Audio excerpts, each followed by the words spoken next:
The belts are gone. The rematch is over. What next for AJ?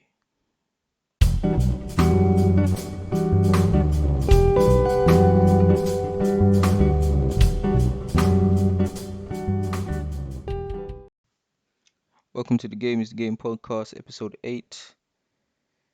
I'm gonna call this one Rage in the Red Sea. So, most people would have seen the fight in the weekend, but if you didn't, Anthony Joshua versus Alexander Usyk was held in Jeddah, Saudi Arabia, and I guess it ended up to be the outcome that most people expected, even though it got there in a different way, and then there was a lot of aftermath afterwards that actually overshadows the fight. But it was a decent fight, to be honest. So I'm gonna discuss that. But first of all, um, I wanted to discuss it after the dust had settled, like, because it was a bit crazy for a few days. So now everything is calmed down. Everyone's got their mind right. Time to discuss it. So first of all, actually, congratulations to Usyk, because he's a hell of a fighter. You know, in the words of Mayweather, he's something special. Because you look at AJ and like his frame, his build, his strength, his power, and you just assume this guy could walk through just about anybody. But Usyk he stood firm, he stood strong, never dropped once. Over the two fights, what was that, 24 rounds? He barely, you could say maybe he lost what, six? Maybe you could give AJ about six rounds. So what, Usyk lost about a quarter of the rounds over the two fights. So not bad. Great performance. Shows where he's the pound for pound king. And to be honest, I think he stands a good chance against Fury, but we'll see, we'll see. So let's talk about AJ now, because this is what I wanted to discuss. So first of all, commiserations, because he put on a good performance. Like it was much improved from the first fight, but there's always that feeling like, could he have done more? Now, obviously, that's easier said than done when you're sitting on the couch and watching it. And obviously, Usyk is a master technician. But you just think there's something in his mind that just doesn't allow him to empty the tank. Like the ability to say, you know what, I'm swinging, and if I land on my back, if I end up knocked out, then it is what it is. But it always seems that he's holding back, maybe holding back from, that highlight reel knockout that everyone might laugh at him for or whatever. But yeah, I don't know. There's something in his mind that he needs to overcome, I think. Because if you look at him, he's got the ability. He's got the all the attributes: the height, the reach, the strength, power, agility. He's got the lot. But I guess that doesn't necessarily equate to the skills or the mindset to beat the greats, the best in the division. But you can't take anything away from him, from where he's come from, also to the point that he is at today. It's it's crazy. Like his run, he never shied away from any contest. Like he took on all comers. Every challenger, every title defense was a solid contender. Like I think, and then I know people are gonna mention what Ruiz, that fight, and but that was just like unexpected. I don't even put that against him. I think that was just because he never even trained for Ruiz. He trained for Big Baby Miller, but he obviously had to pull out due to the failed drug test. So it's like he took on Ruiz, but since then, just something. I remember even watching that fight, right? And he was standing in the corner, and he had on this. I think it was a white. What's that? Like the robe, I guess. And I was just looking at his face, and it's just something seemed off. Maybe we'll find out one day, but something was off about him in that fight. But anyway, he came back against Ruiz, beat him convincingly. People could argue about the performance, whether it was a bit standoffish, but whatever. He won, got the belts back. Then he went on to face Usyk, and the first fight, something happened to him again. He just, but maybe it's the smaller opponents that he's just not that well equipped to, which makes me think people always write him off against Fury, but I just have a feeling he could beat him. I don't know, maybe that's bias or because I'm an AJ fan, but it is what it is. Anyway, I think overall it was a decent performance on Saturday. Like he didn't do anything wrong. He just couldn't beat him. Like I think sometimes you just have to accept there's a better man in front of you, and it's like, yeah, you did all you could do, but this other guy is just better in nearly every department. Like he's just a better fighter. Like full stop. So it's like, yeah, he maybe even if he did empty the tank, even if he did swing on him and all of that stuff, it's like there's still no guarantee that he would have beat Usyk because at no point in that fight, even in round 9, when he was throwing blows, like Usyk obviously he got hurt, but he never was hurt to the point where you thought, yeah, he's going down. He's going down. He lasted to the next round. And then in round 10, you thought, okay, AJ's probably going to go again. Foot on the gas. He just hurt him badly in the previous round. But Usyk came out like a man possessed. Like, I've never seen such a recovery watching boxing ever. Like, to take that punishment in the previous round and then to come out. Maybe Fury Wilder, you could argue, actually. That's another one. But yeah, for what Usyk done in that round, in that 10th round, and then closed out 11 and 12, it was just incredible. It's just so maybe AJ didn't do anything wrong. It's just you just have to say Usyk is elite.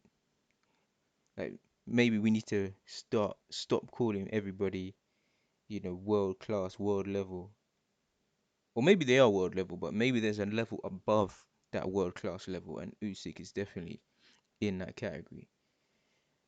Then after the fight, now I was watching it and I was thinking, what the hell is going on here? Like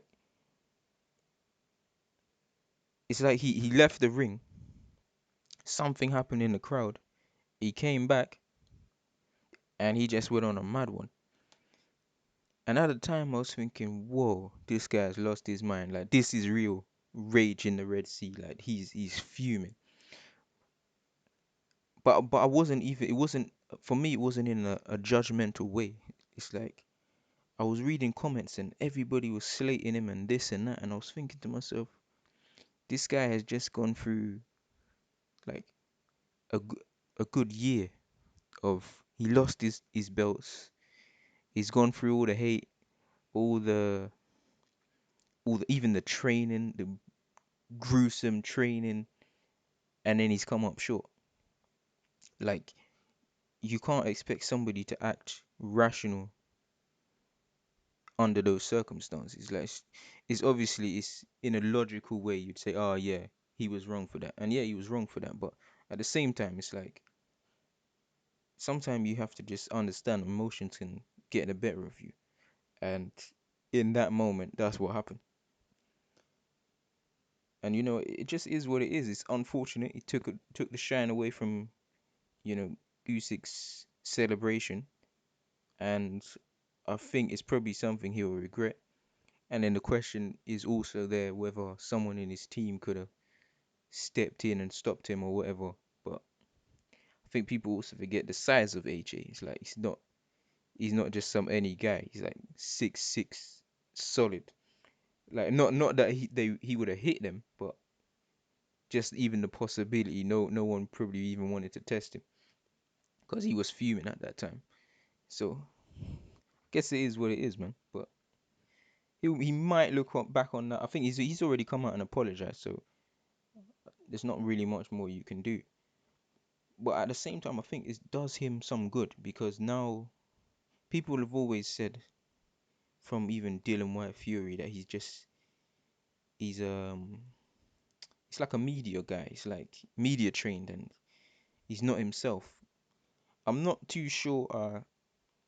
I see what they're saying, but I don't necessarily fully agree. Like everybody is multifaceted. Like you don't just have to be one way in life, and you might speak to your mom differently than you speak to your friend, or you might speak to your wife differently than you speak to your kids. Like it's just so how he's and also he's someone who's every single word of his gets misconstrued and just people just take his words and run with it. So it's like no wonder the guy is less willing to talk when every time he talks, someone has some dumb stuff to say. So just yeah, man. So yeah, that's just my take. And I'm thinking, what next? Because does he take a break? Because obviously things were overwhelming on that night. Or does he go again? And my thinking is he's taken too many breaks. Like maybe his performances are due to his inactivity because I think at the moment he's fighting like once a year. So it's like how can you ever develop on your performance if you're not fighting again until another year? Like it's kind of ridiculous actually. So if I'm him or the people around him, I'm saying, yeah, this was unfortunate. This didn't go as planned, but forget that. Go again. Like there's talks of him fighting again in December. I'll say go for it. It's what end of August now. Maybe take a couple of weeks off, 2 3 weeks. Start training again in September, and be prepared for the next fight. Then I guess it's who does he fight? Because AJ doesn't really fight any guys. Like he fights solid competition from since he won the belts. Solid guys. So I was thinking the best person for him for me is Dylan White. So they both coming off losses. It just makes sense.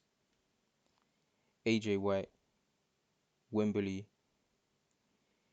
even though they've both lost, I think it's huge fight. After that, if he beats White, my guess would be summertime, maybe not even summer actually, sometime between spring and summer. Go for Deontay Wilder.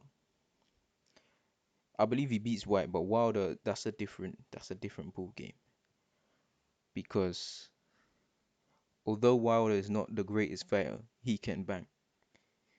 And although AJ is a better fighter, his chin is it comes under question. So I still think he'd beat Wilder, but it would be a very close match. And if he comes through White and Wilder, I think by the end of what that'll put us to end of 23. I think he's good. He's in a good place for title contention. You never know what's gonna happen between Usyk and Fury. Maybe they both retire. Maybe one retires. Who knows? But I think by the end of 2023, we should see him in contention for another title fight. Like it's not losses in boxing is these it's not unheard of. Like I think Ali lost 5 6 times. Mike Tyson lost 5 6 times. Like it's normal. But I guess we're in the era now after Floyd Mayweather where it's like you gotta be undefeated and have your zero to the end of your career. But